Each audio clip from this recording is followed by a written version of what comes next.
Welcome, everyone. I'm so excited to be back here on the innovation stage with all of you. Please let me know in the chat where you are calling in from, who we have here. I'm so excited to get us kicked off. It is 9 a.m. Pacific Standard Time, 12 p.m. Eastern, and we have folks actually all over the world. So if I were to say every time zone, I would spend the rest of our time doing that. So I'm going to actually jump in because we have something much more interesting, which is shaping the future of fundraising with AI with Marta Herrero at the Center for Digital Innovation in Philanthropy and Fundraising. Dr. Marta Herrero is director of the Center for Digital Innovation and Fundraising at the University of York and reader in creative industries management. She specializes on the role of AI in nonprofit fundraising. She's previously led a collaboration with partner Chartered Institute of Fundraising on a survey mapping out the impact of COVID-19 on fundraisers in the arts and culture sector. She has so much incredible wisdom to share with you today. Please join me in the chat and giving a very, very warm welcome. And I will let you take it away, Marta.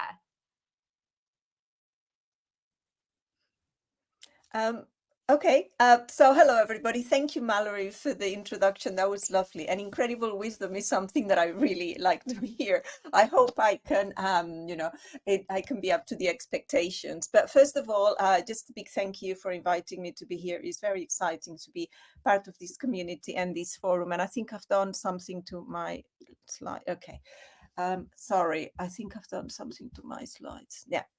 So what I'm going to be presenting today is the results of a report that we wrote. It was a research case study, and we wrote it and researched it in collaboration with the Chartered Institute of Fundraising. For those who don't know, United Kingdom, the collaboration was with them, the University of York that I represent here, and also Durham University. So what you can see here is a snapshot of the cover of the report, and I'm going to be talking through the main findings of the report and why we wrote it. So I hope this is really helpful, and I do look forward to knowing about any interesting questions that you may have or any insights will be very much appreciated. So what I'm talking about here, hang on a second, because yeah. So what I'm talking about here is the goals of the report. So the goal of our research was to really get a baseline understanding how the fundraising sector is currently thinking and acting around AI. And really, this was triggered by the fact that we didn't have a lot of information about AI and how fundraisers used it. And we created the Digital Institute, and we wanted to find out a lot more about what was going on. So in essence, what we wanted to understand were things like what is actually happening already. Are fundraisers using AI? And if so, how are they using AI? What opportunities do fundraisers think AI offers for them? And also what challenges AI might pose for fundraisers. We were also very interested in understanding and getting to know the barriers that are stopping fundraisers from using AI, because not all fundraisers are actually using it. So overall, our aim is to gather information because we want to inform future guidelines or frameworks for fundraisers to support their use of AI. Okay, next slide. So our approach here was to produce an online survey in collaboration with the Institute. They launched it on our behalf. And also it was an online survey and an interview that some people agreed. So we had, this was done the end of last year, beginning of this year.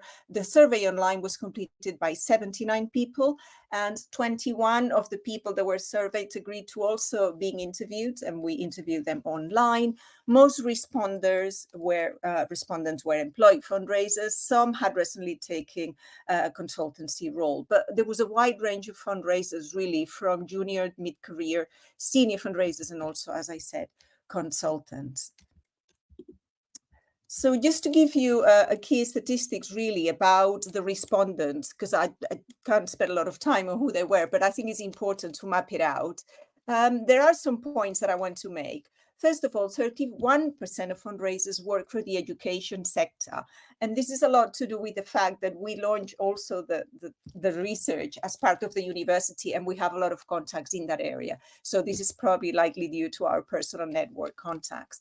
17% of respondents work for health charities, with arts, heritage, and research being the highest represented sector, between 5 and 6%. So in terms of geography, also, over half of the respondents, 56%, work for charities operating in just one region of the United Kingdom. But 27% of the respondents work for organizations that operate throughout the UK. The most well-represented region, not surprisingly, was Yorkshire and the Humber. And for those who don't know, they're both in the north of the UK, which is where the university is also based. And that was 13% of the respondents. Finally, 51% of respondents work for an organization with fewer than 10 fundraising staff. And there was a wide variation in numbers for those working in larger fundraising teams, that is between teams between 30 and 100 staff. So we divided the survey and the research project in various parts. The first part that we were interested in was the opportunities that fundraisers associate with AI. And what is interesting here is we were not asking them how they use AI yet, but just how they think about AI and what they think was perhaps somehow hopefully positive about using AI. Our survey asks participants to select from a set of opportunities that they're associated with AI. Being more efficient and reducing costs and communicating more effectively stood out as two main areas where they saw opportunities for AI to bring benefit to them. These were selected by 78%, as you can see, and 76% of respondents, respectively. This was also closely followed by understanding audiences better, which was answered by 62% of respondents. But interestingly, only 4% of participants didn't think AI posed any opportunities for them. It wasn't a very high percentage. Excuse me, as I mentioned, the report was based on an online survey and interviews. And the interview data that you'll find in our report, and you're very welcome to download it, and I'll give you details at the end, gives many more insights into the specific opportunities our participants saw in these different areas. For example, one participant who worked for a global fundraising organization, and I'm referring to the quote that you can see on the left of your screen, felt that AI could help them to communicate more effectively by personalizing messages to different geographic audiences. I'll just give you a second to read that. Also, when talking about opportunities, concerns were raised such as whether any efficiency saving achieved by AI would simply be replaced with more work. And that is something that was a very strong concern among fundraisers. Again, the quotation is on the right-hand side, and I'll just give you a moment. Continuing with the interview data, when we asked about why some were positive about using AI, one respondent explained that it was people's passion and interest that led them to use AI to see what opportunities it offered. Again, this is the quotation on the left-hand side. And another respondent, and perhaps contradicting some held views about a young workforce, mentioned that even though the young force are digitally native, they do not yet know how to use AI in a fundraising context specifically, which is very different from, for example, using AI to shop online or even in social media. The next part of the survey and the report was about how AI is currently being used for fundraising. And here we're very specific about usage. So in terms of how many people use AI, we had 53% of respondents saying that their organization uses AI for fundraising, and 47% saying that they don't, their organization don't use it, which is a narrow margin. And then we also asked about, hopefully, that there was somebody that was responsible for implementing AI in charities. Just to know that the figures here are not percentages, but they are for the number of respondents. So amongst those who use AI, the largest number of respondents was 17, who said that none is responsible. This was followed by 5 respondents who said that their chief operating officer was responsible, and 3 respondents said that the marketing team was responsible. Finally, a further 3 respondents said, we don't even know who is responsible. And 1 respondent said, the chief executive officer was in charge of AI. Amongst the group that do not use AI in the organization, not surprisingly, 20 respondents said that no one was responsible, and that makes sense because they don't use AI. 1 said that the chief operating officer had that responsibility, even though they don't use AI, and 3 answered that the chief executive officer was also, sorry, I've said that, responsible. The number of respondents who do not know who is responsible was 8. So again, that's quite interesting. There's sort of a lack of understanding there. In terms of how AI is being used for fundraising purposes in particular, helping to communicate more effectively was the standout response at 62% of respondents. Interestingly, 2 of the other popular perceived benefits of AI are understanding audiences better at 38% and increasing efficiency and reducing costs at 26%. Now, to me, this suggests that the potential for AI to be used in helping understand audiences better and in creating efficiencies is there, but is not yet being fully realized. And that perhaps can be due to tools for AI communication that are quite popular, like ChatGPT, that are being much more accessible, even free, than those for data analysis. That could be one possibility. Now, again, then when we looked into how much charities spend on AI for fundraising, again, this is here according to number of respondents. Charities that spend over £1,000 a year used AI to understand their audiences better, whereas charities that spend under £1,000 per year, AI was being used to help communicate more efficiently. Now, this is a very interesting insight because it suggests that potentially there is a divide in the way that charities take advantage of different AI capabilities based on the resources they have, the financial resources. For example, smaller charities without much of a budget might be focusing on using free tools like ChatGPT to generate content, whereas charities with bigger budgets are able to engage with things like data science practices for deep audience analysis or analytics. In terms of the positive outcomes that fundraisers thought AI gave them, the use of AI, we have here 62% of respondents saying that they have more time available for other tasks, 21% answering that AI helps them communicate with donors more efficiently. However, only 12% answer that AI helps them increase income, which is really quite interesting. And I think what it really shows here is that in fundraising and in the UK context, AI is really at the very early stages of implementation and is used a lot more to do with efficiency and communication mainly. So we then compare whether using digital tools made a difference in terms of fundraisers then adopting AI, and not surprisingly, it does. So 100% of those using AI define themselves as experts and up to date in the use of digital tools for fundraising. And also 100% said that they do not use AI, and they describe themselves as not being confident in the use of digital tools. So there is a clear correlation between prior use of digital tools for fundraising and current use of AI or the lack of it.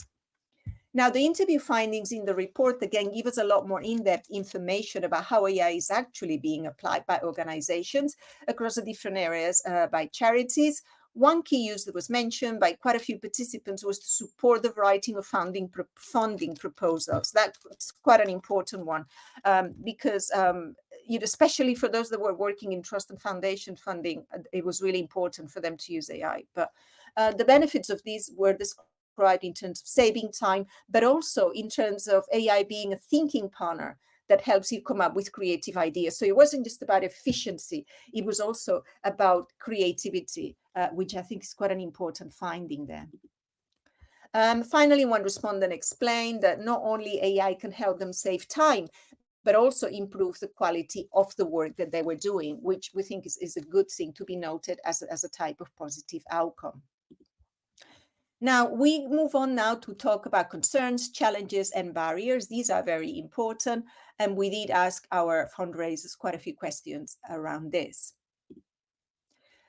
Okay, these are back to percentages. So we asked participants the risks that they perceived around AI use for fundraising. Now, there may be other risks, but these were the ones that we listed.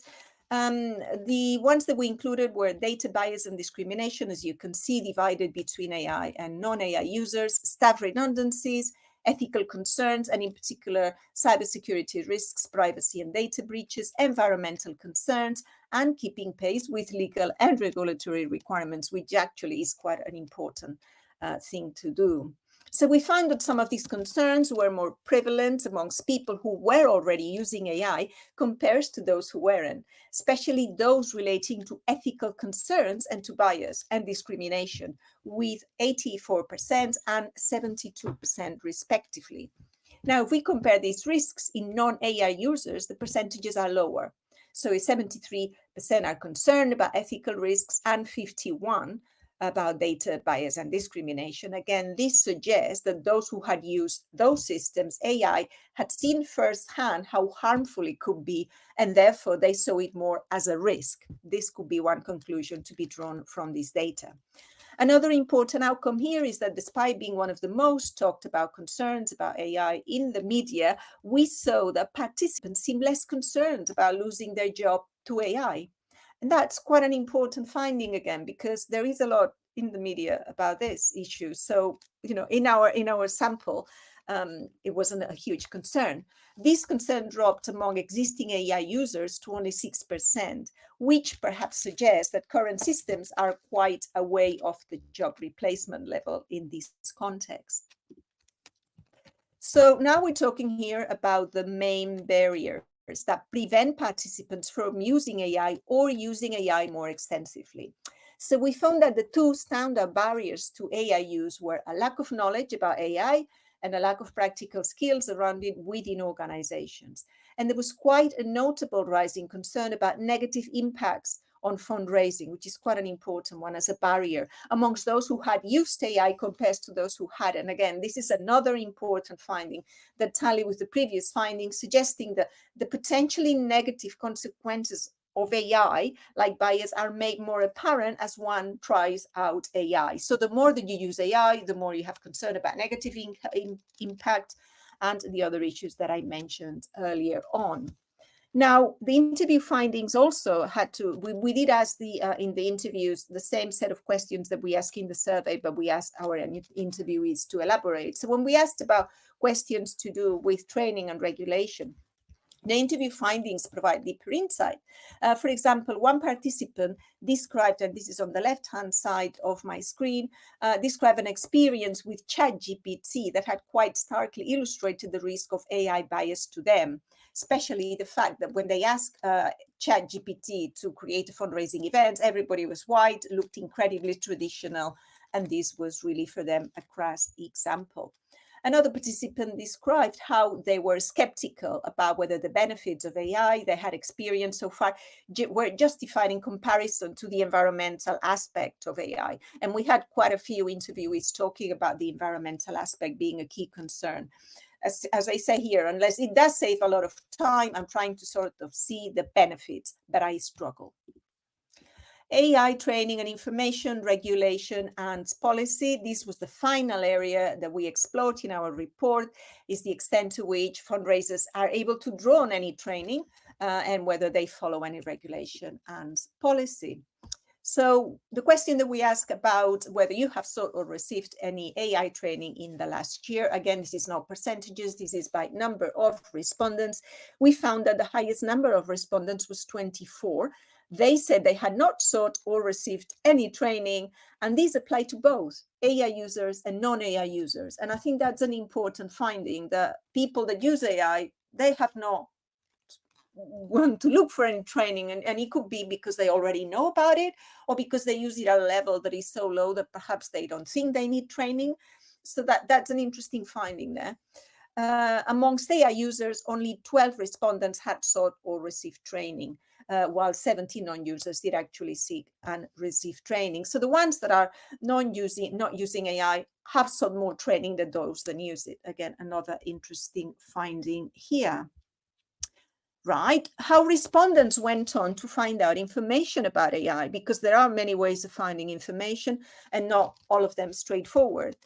This is a quote on the right-hand side from an interviewee that said, I've signed up to know so many emails from the industry of various types. I look out for AI webinars. If I see them, I'll probably try and sign up for anything that they see about AI. So this appeared to be quite an ad hoc type of thing that they did. Participants mostly access information from colleagues, social media, as well as training courses. They seem to turn in particular to resources that were on the website of fundraising organizations, suggesting there is a clear need and appetite for training resources specific to the sector. 64% of users and 71% of users accessing information in this way through websites of other fundraising organizations. Now, there are also a lot of fundraisers, well, it's a quarter, 24%, that don't use AI, but they would go to the Institute of Fundraising, again, our participant in this survey, to find out information about AI. So when we asked our interviewees about AI and we got a bit more in-depth about the reasons, one of the most prominent things that we found in this area was that a lot of people feel quite overwhelmed by the pace of AI. And I don't think anybody here is going to be very surprised about this finding, how AI is moving so quickly and want help and support in learning about it. As you can see in the first of this quote on the left-hand side, participants' information needs in this area didn't just cover the practicalities of using AI, but also broader concerns about regulation and ethics. So it wasn't just training to know how to use AI, but the ethical issues. And another fundraiser referred to a lack of clarity in that space. It's really difficult. Last things that we asked were to do with awareness of guidelines and regulations. And the first question that we have here is to do with guidelines that pertain to assisting fundraisers in the use of AI that are specific for fundraisers in the United Kingdom. So the highest percentages here are in the not being aware of any category, with 77% of users saying they do not know, and 100% of non-users saying they are unaware of any policies. Again, this is all related to AI as it's used for fundraising. So obviously, a lot of work needs to be done there. Now, here we asked about generic regulations to do with policies around AI. This changes now to participants. 41 participants said that they weren't familiar with any. This included both users and non-users, with the highest number being 27, those who do not use AI. And amongst those who were aware of UK policies, the most commonly mentioned were GDPR and the Data Protection Act. Now, in terms of interview findings, what we have here was a strong desire amongst respondents for frameworks, for guidance that could help them navigate the complexity of using AI in fundraising. And when we asked them about who will be their preferred provider, the fundraising regulator and the Charter Institute of Fundraising were mentioned as potentially the right channels to deliver guidelines. And this idea of fundraisers using AI, but being nervous about it and being also even anxious about it, was something that came up in the interviews very prominently. This is my final slide before the very last one. So our interviews also reveal not only a need for more guidance, but also a sense of being lost. And I think this is actually quite important to keep in mind, of not knowing where to start with AI, because since they don't know about AI, they do not know it, then what can it potentially do for them?